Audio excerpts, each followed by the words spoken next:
ኢነ ፊ ኸልቅ السماوات والارض ለማንኛውም ስለኔ ምንነትና ማንነት ለመገንዘብ ይረዳችሁ ዘንድ አንዳንድ መረጃዎችን ልጠቁማችሁ እውነት ልብ ካላችሁ ማለቱ ነው። አላህ Subhanahu Wa Ta'ala እንደሚታወቀው ላ تدركه الابصار وهو يدرك الابصار እንዳለው የፍጥረታት አይን በዱንያ ላይ አያገኘውም። ማንም ፍጡር ጌታን ሊያዩ ሊያገኘው አይችልም ማለት ነው። እሱ ግን ሁላችሁንም ያያችኋል፣ እለት በእለት ይቆጣጠራችኋል ይላል። ግን አንድ ነገር ስላልታየ የለም ማለት አትችልም።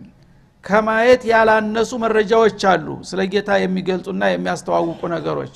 ስለዚህ ከነዛ መረጃዎች እስቲ አንዳንዶቹን ልጠቁማችሁ እውነት ጤናማ አእምሮ ካላችሁ በዛ ተመላክታችሁ ስለኔ ግንዛቤ እንዲኖራችሁ ይላል።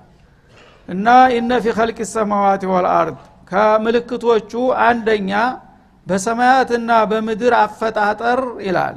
ሰማያት እንግዲህ አንድ አይሉ 7 ሰማያት ስፋታቸውና ቁመታቸው ከዚህ እስከዚህ የማይባል በባዶ ሰማይ በህዋ ላይ ያለምንም መደገፊያና ማንጠልጠያ የተደረደሩ ሰማያቶች አሉ። እነዚህን ሁሉ በዚህ መልክ የፈጠረና ያደራጀ ጌታ ምን ያህል ኃይል እንዳለው በዚህ ስራ ውጤቱ ለምን አትረዱም ማለቱ ነው። ሰማያቱ እንግዲህ አንዱ ተዝተ መሬት አንስቶ መጀመሪያው ሰማይ ድረስ 500 አመት ርቀት ነው እንደ ሜዳ ሆኖ ቢጓዝ።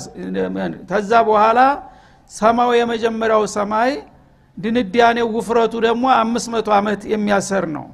ያን አልፎ ደግሞ ሁለተኛው ሰማይ ድረስ ያለው ክፍተት በመሃል ያለው ህዋ ደግሞ እንደዛው 500 እያለ በሰባቱ ሰማያት መካከል የተለያየ ክፍተትና ርቀት ተደርጎ አንድ ማንጠልጠያና ድጋፍ ሳይኖር የሁሉ ግዙፍ ዓለም በባዶ ህዋ ላይ መቆሙ ምን አይነት ባለቤትና ሰራተኛ ያለው መሆኑን አጉልቶ የሚያሳይ ነገር ነው ማለት ነው።